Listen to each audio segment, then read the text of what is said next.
वहाँ हमला हुआ है वो दुर्भाग्यपूर्ण है। जिन परिवारों के लोग गए हैं वो कोई बचेगा नहीं। इन लोगों को गुमराह करना और इस प्रकार से लोगों के अंदर झूठ फैलाना, ये कांग्रेस की फितरत रही है। कांग्रेस के समय के अंदर ही वो कत्लेआम हो गया था। इमरजेंसी के समय में किस प्रकार से लोगों को जेलों में ठूस दिया गया था। संविधान ये तो नहीं बोलता कि आप घोटाले करो, अपने सपने पूरे करने में लगे हैं और उसके कारण से देश उस गति से नहीं बढ़ पाया। इन्होंने तो भारत रत्न बाबा भीमराव अंबेडकर जी को कभी सम्मान नहीं दिया कि तो वो बुक उठा के खड़ा हो जाता है हर रोज।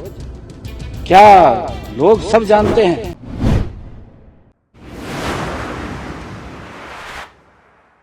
जम्मू कश्मीर में जो हमारे सैलानी थे, टूरिस्ट परिवार सहित घूमने के लिए जाते थे, जो कायरतापूर्ण एक योजनाबद्ध तरीके से वहाँ हमला हुआ है वो दुर्भाग्यपूर्ण है। उसकी जितनी निंदा की जाए उतनी कम है।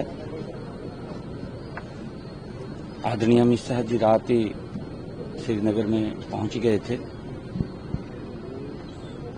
जो परिवारों को वहाँ दुख हुआ है, जिन परिवारों के लोग गए हैं, उनके साथ सरकार पूर्ण रूप से खड़ी है इस दुख की घड़ी में।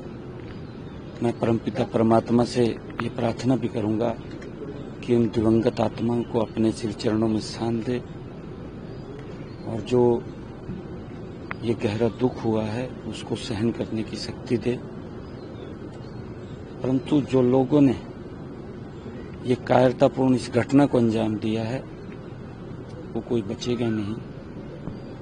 उनके खिलाफ सख्त कार्रवाई और ऐसी कार्रवाई कि आगे भी व्यक्ति मुंह उठाता हुआ सोचे 4 बार कि अगर मैं कोई काम करूंगा तो मेरे साथ ही अंजाम होगा। वो कार्रवाई उनके खिलाफ वो होगी। सर, अनाथ रोड का आज सनाथ रोड उद्घाटन किया है, पहले अनाथ रोड था। इस तरह के सर क्या लगता है कि इनिशिएटिव कितने सही है और इस तरह के इनिशिएटिव कितने उठाने चाहिए? नहीं, देखिए, ये यहाँ के जो इंडस्ट्रियल एसोसिएशन के लोग हैं और सरकार ने मिलकर के, क्योंकि कई कारण होते हैं, इस कई कारणों से जब जीएमडीए बना है तो इसकी तरफ ध्यान कम रहा, परंतु मिलकर के जो हमारे यहाँ के इंडस्ट्रियल एसोसिएशन के पदाधिकारी हैं और सरकार ने मिलकर इसका जीर्णोद्धार किया है। मैं सभी यहाँ के स्थानीय जो लोग हैं जिन्होंने इसमें अपना योगदान दिया, चाहे वो आर्किटेक्ट था, चाहे वो इनको एकजुट करके एक तरफ ले जाने का काम उन्होंने किया है।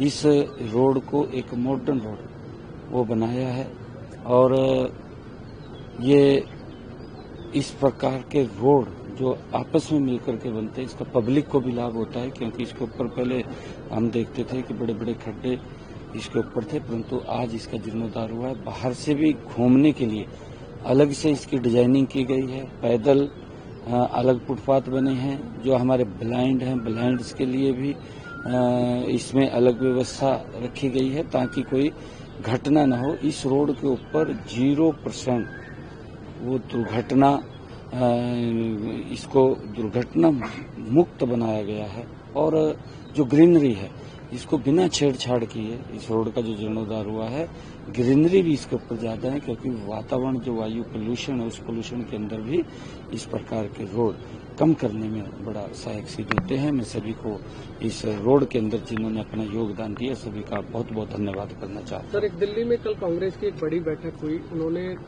निर्णय लिया है कि संविधान बचाओ को लेकर वो घर घर और गांव गांव जाएगी। अब देखिए, संविधान बचाओ तो कांग्रेस ने जब कितने बार उससे छेड़छाड़ हुई, इमरजेंसी लगी थी, तब उन्होंने अपनी यात्रा निकालनी चाहिए थी, क्योंकि संविधान को कुचला गया था।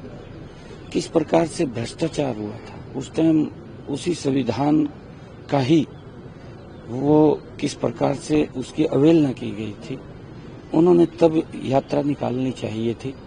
क्योंकि इस प्रकार से लोगों को गुमराह करना और इस प्रकार से लोगों के अंदर झूठ फैलाना, ये कांग्रेस की फितरत रही है और कांग्रेस हमेशा ही लोगों के अंदर भय की स्थिति पैदा करके उनको बरगलाने का काम करती है। क्योंकि अगर हम देखें 55 साल तक कांग्रेस देश के ऊपर शासित रही है। 55 सालों में इनका इतिहास उठा करके देख लीजिए। 1984 के जब दंगे हुए उन दंगों के अंदर किस प्रकार से कांग्रेस के समय के अंदर ही वो कत्लेआम हो गया था। तब संविधान कहाँ गया था? तब संविधान तो उसकी दिखाई नहीं दिया। तब भी उस संविधान को कुचलने का, इमरजेंसी के समय में किस प्रकार से लोगों को जेलों में ठूस दिया गया था, तब संविधान इनको दिखाई नहीं दिया था। ये किस प्रकार की जो बातें करते हैं, ये सब इन्होंने, क्योंकि जिस प्रकार का भ्रष्टाचार किया है, बड़े बड़े घोटाले हुए। आप कॉमनवेल्थ का, 2G का, अगर घोटालों की बात करें, संविधान कहाँ था? संविधान ये तो नहीं बोलता कि आप घोटाले करो। देश 55 साल तक देश के अंदर कांग्रेस शासित रही है, एक छत्र शासन रहा है। इन 10 वर्षों में मोदी जी के नेतृत्व के अंदर देश ने बड़ी गति से आगे बढ़ा है।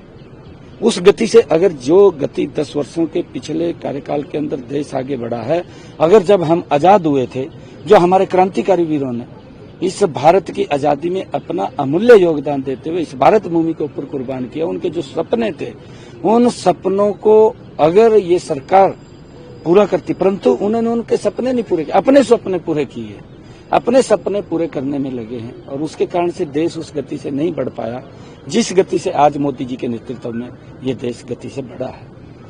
क्योंकि इन्होंने तो देश के लोगों से माफी मांगनी चाहिए। संविधान बचाने की बात नहीं है। मोदी जी के नेतृत्व के अंदर संविधान बिल्कुल बाबा साहिब भीमराव अंबेडकर जी के एक एक शब्द का पालन हो रहा है। ये देश संविधान के अनुरूप चल रहा है। ये देश संविधान के अनुरूप ही गति से आगे बढ़ रहा है। परंतु इन्होंने तो भारत रत्न बाबा भीमराव अंबेडकर जी को कभी सम्मान नहीं दिया। उन्होंने तो उसको हराने के लिए भी काम किया है। आपके सामने है, पूरा देश जानता है। फिर ये कौन से संविधान को बचाने की बात कर रहे हैं? इन्हें तो माफी मांगनी चाहिए। इन्होंने संविधान बचाने की बात नहीं करनी चाहिए। मैं राहुल गांधी को भी कहना चाहूंगा कि तो बुक उठा के खड़ा हो जाता है हर रोज। क्या लोग सब जानते हैं? लोगों को मालूम है, लोगों को यह भी मालूम है कि संविधान में क्या क्या लिखा हुआ है, एक एक बात का मालूम है। परंतु इस प्रकार का झूठ फैलाना, या आप इसको बंद करिए और देश से माफी मांगिए कि हमने देश के अंदर जिस गति से काम करना चाहिए था उस गति से काम नहीं करना किया, और हम भ्रष्टाचार की तरफ ज्यादा ध्यान दिया। इसी कारण से देश के लोगों ने कांग्रेस को बाहर कर दिया है। माफी मांगनी चाहिए।